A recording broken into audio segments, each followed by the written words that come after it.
Abra a tua Bíblia, mesmo assentado como você está. Livro de Miqueias. Miqueias está no Antigo Testamento, na parte final do Antigo Testamento. Capítulo de número 6, nós vamos ler a partir do verso 1.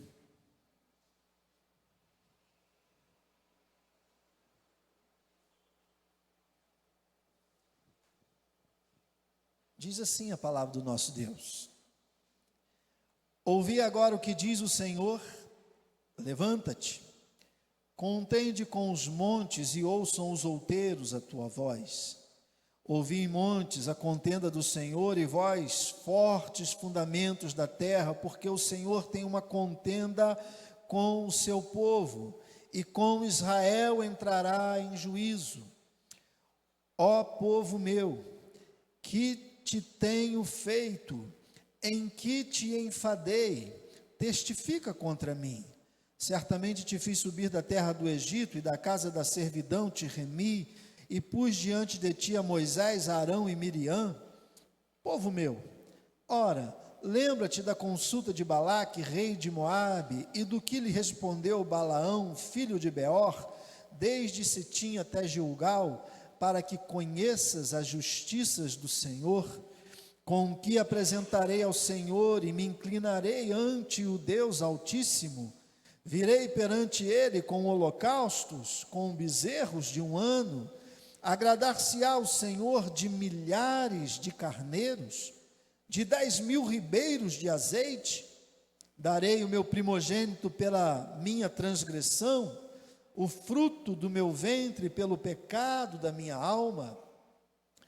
Ele te declarou: ó homem, o que é bom e o que é que o Senhor pede de ti, senão que pratiques a justiça, ames a beneficência e andes humildemente com o teu Deus.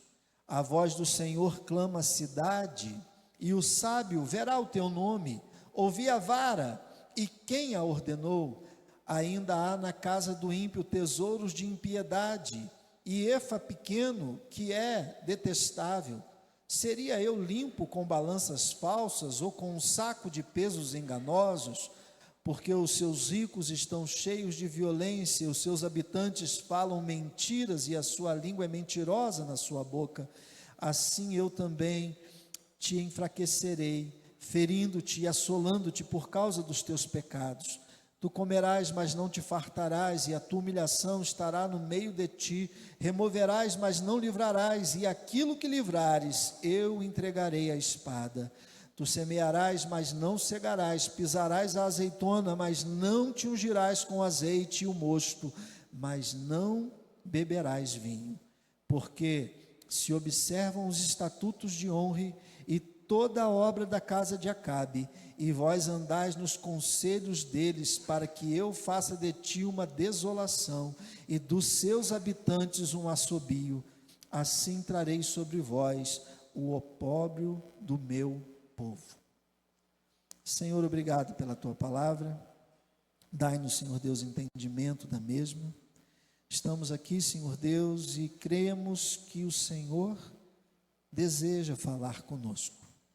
Então, Pai, que o nosso ouvido esteja sensível à tua voz. É o que te peço, Pai querido, em nome de Jesus, o teu Filho. Amém. Irmãos, Miqueias, profeta menor do Antigo Testamento, ele está descrevendo uma cena solene, onde Deus chama os montes e os fundamentos da terra como testemunhas contra Israel, o seu povo. É interessante que Deus aqui lembra as obras poderosas que ele realizou a favor do povo, mas destaca que o povo se desviou.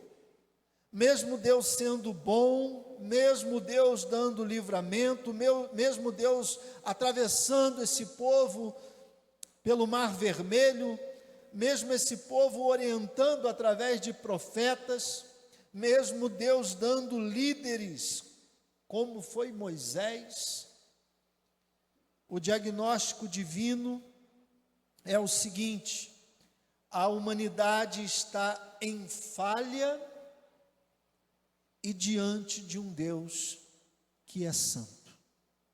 Deus é santo. E a humanidade não está em falha com um falho igual, com alguém que é capaz de deslizar e de cometer os mesmos deslizes. Não. A humanidade está em falha diante de um Deus que é santo. Como nós acabamos de louvar, santo para sempre. Qual é a condição do homem? O apóstolo Paulo descreveu lá em Romanos 3:23, dizendo que todos pecaram e destituídos foram da glória de Deus. Em Romanos 6:23, ele vai dizer que porque todos pecaram, o salário do pecado é a morte. Mas louvado seja Deus que o versículo não termina aí, diz que o dom gratuito de Deus em Cristo Jesus é a vida eterna. Então, irmãos, Cristo vai voltar. Mas anote uma coisa, Cristo não vai voltar para negociar com nenhum de nós. Não haverá, irmãos, no dia do juízo final, negociação. Não terá no dia do juízo final direito a recurso. Aqui no tribunal da terra, porque nós somos falhos e falíveis, existe recurso. Por exemplo, quando você é condenado em primeira instância, então você recorre à segunda instância. Se você é condenado nessa segunda instância, você recorre, e aí vai para o Supremo Tribunal Federal. Mas diante de Deus, irmãos, não vai haver apelação. Não vai haver quem diga e chegue, eu sou inocente, e saia inocentado. Porque a humanidade está em falha com um Deus que é santo. E Cristo não voltará para negociar, mas voltará para reinar e para levar os seus para a sua glória. Isto é a verdade que permeia a Bíblia. E a questão vai ser a seguinte: se eu estou coberto pelo sangue do Cordeiro. Quem vai entrar? Aqueles que lavaram suas vestiduras no sangue do Cordeiro. E esse texto é interessante, irmãos, porque o povo pensava que agradaria a Deus com sacrifícios. O verso de número 7 diz assim: olha, agradar-se-á o Senhor de milhares de carneiros? Ainda que alguém matasse milhares de carneiros, isso agradaria ao Senhor? O Senhor se agradaria de 10.000 ribeiros de azeites? E aí eles têm uma apelação ainda maior: darei eu o meu primogênito pela minha transgressão? Estavam cogitando até mesmo matar um filho para receber a aprovação e a aceitação de Deus. Irmãos, e aí o Senhor vem numa simplicidade que nos assusta e nos assombra. E é o verso seguinte, o verso de número 8, que talvez seja o verso mais conhecido desse capítulo de número 6. E é simples, mas não é fácil. Nem tudo que é simples é fácil. E ele diz: e ele te declarou, ó homem, porque o homem estava cogitando matar milhares de carneiros, o homem estava cogitando em derramar rios de azeite e até oferecer a vida do próprio filho em sacrifício. E o Senhor vem dizendo o seguinte: eu te declaro ao homem o que é bom, e o que é que o Senhor pede de ti, senão que pratiques a justiça, ames a benignidade e andes humildemente com o teu Deus. Aqui, irmãos, está a essência da vontade de Deus, dessa vontade que é boa, perfeita e agradável, essa vontade que pacifica a nossa alma e faz-nos caminhar em direção àquela que é a boa, perfeita e agradável vontade de Deus. Irmãos, Deus não busca rituais vazios, Deus busca corações transformados pela sua graça, pelo seu amor. Deus não exige de nós performance maravilhosa. A nossa performance pode mal encantar os outros homens, mas Deus busca corações contritos. A palavra de Deus vai dizer que é um coração contrito, o Senhor não vai desprezar. A vontade de Deus, irmãos, é revelada na simplicidade de uma vida de obediência. 1 Samuel 15, 22, diz assim: porém Samuel disse, e esse texto nasce do momento aonde Saul, ele quer fazer aquilo que Deus não disse que era para ele fazer, porque era a função do sacerdote, oferecer o sacrifício para que o povo de Israel saísse em batalha. Saul ansioso, não esperando Samuel chegar, ele oferece aquele sacrifício. E aí vem a correção do Senhor através da vida de Samuel. Porém Samuel disse: tem porventura o Senhor tanto prazer em holocaustos e sacrifícios, como em que se obedeça à voz do Senhor? Eis que o obedecer é melhor do que sacrificar. O atender é melhor do que a gordura dos carneiros. O vazio, irmãos, da vida desses contemporâneos de Miqueias, para nós hoje é representado pelo vazio da vida sem Cristo, sem obedecer a Ele, sem seguir os seus passos, sem pisar nas suas pisaduras. Qual é o caminho da graça? Senão o próprio Senhor Jesus Cristo. Ele vai dizer: basta ao servo ser tal qual o seu Senhor, basta ao vaso ser tal qual a vontade do oleiro. Então, por vezes, nós temos que dizer: Senhor, quebra minha vida. Quebra. Faz de novo. O que precisamos, irmãos, na verdade, é sermos quebrantados pelo Senhor. Mas na simplicidade que nos apresenta Miqueias, o que Deus exige de nós? Qual é a exigência de nós no tempo de Miqueias e também no nosso tempo?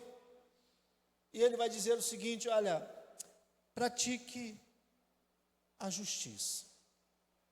E justiça não é apenas um conceito.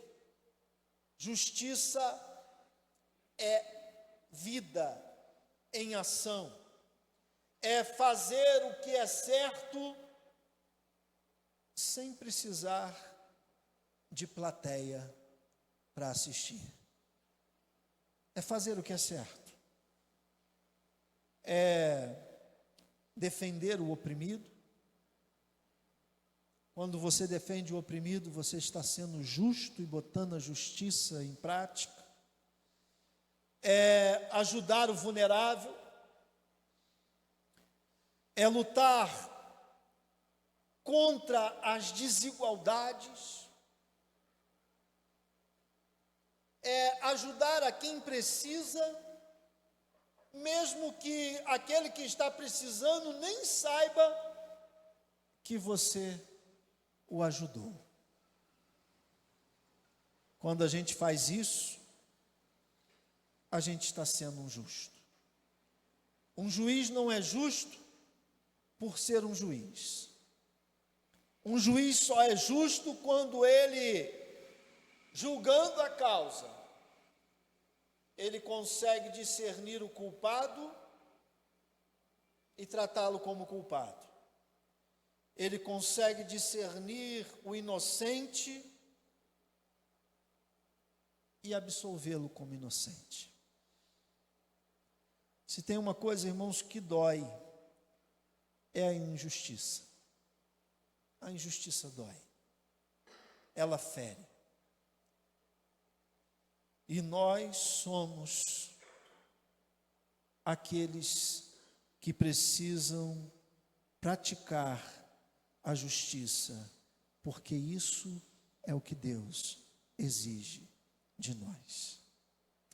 Mas em segundo lugar, ele diz assim, olha, que ame a misericórdia. E amar com misericórdia é colocar a compaixão em ação. Ter e amar com misericórdia é tratar com bondade e também com respeito. E o respeito, ele não é somente na presença. Ele é muito mais na ausência. Um filho que respeita o pai não é aquele que obedece na presença do pai. Um filho que respeita o pai é aquele que o pai está ausente, mas ele continua obedecendo, porque ele aprendeu a respeitar. O que Deus pede? E ele vai dizer, ande humildemente com Deus. Irmãos, humildade não é fraqueza. Humildade é força sob controle. Por isso que Jesus foi humilde. Porque ele controlou toda a força que ele tinha. E ele tinha toda a força que ele quisesse ter. Por isso que quando Isaías vai falar sobre o servo sofredor, vai dizer que ele, como ovelha muda, foi levada diante dos tosquiadores e não abriu a sua boca. Imagina, você é mais forte, você pode revidar, você tem quem te socorra, você pode pedir, pode clamar, você pode, no ato, no momento, praticar a justiça, mas você escolhe não fazer, porque você vai abençoar alguém com teu sacrifício. O servo é aquele que obedece, e obedece com alegria e com humildade. O servo de Deus, irmãos, neste mundo que nós estamos vivendo, ele precisa ser como um farol. E o farol no carro, ele ilumina o caminho. Eu não sei se você já fez essa experiência, mas pista reta, noite escura, só para ver como é que é, e aí desliga o farol do carro. E é pavoroso, porque você perde toda a visão. E aquele meio segundo parece uma eternidade, e você acende de novo, porque o farol é que te dá a direção. Em uma costa litorânea, estava uma noite muito escura, e o navio estava sem direção. E o capitão daquele navio estava muito preocupado, porque ele sabia que estava se aproximando da costa, e ele não sabia onde tinham pedras que ele pudesse, talvez, bater e afundar o navio. E tinha um faroleiro, já de idade. A tempestade era muito forte, e aquele homem, para direcionar o farol, ele precisava encarar aquela tempestade. Mas ele viu ao longe que aquele barco estava em perigo. E com todo o sacrifício que ele podia fazer, ele subiu até o farol, ligou aquele farol e acendeu, porque ele sabia que o seu farol ia direcionar o navio para que o navio não viesse a atracar ou afundar. E com todo o sacrifício, ele joga o farol na direção que aquele navio deveria seguir. O capitão faz sinal com buzina para ele, agradecendo, porque foi livre, porque ele se esforçou para acender o farol. Queridos, nós precisamos ser como esse faroleiro. Às vezes a gente está enfrentando tempestade.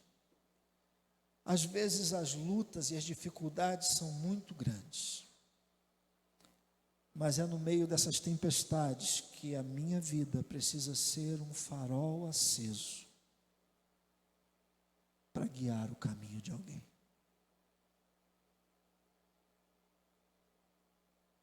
Porque o que Deus pede de mim, Deus pede que eu pratique a justiça, que eu ame com bondade e que eu ande humildemente na sua presença. Eu gosto das canções do Logos, e tem uma delas que diz assim: se em meio ao caminho que tu tens traçado, eu andar errado por não te seguir, torna-me humilde, faze-me contrito, dai-me o teu perdão. A tua vida pode ser um farol, mas a gente não pode esmorecer em meio à tempestade. Eu queria te convidar a falar com Deus nesse momento.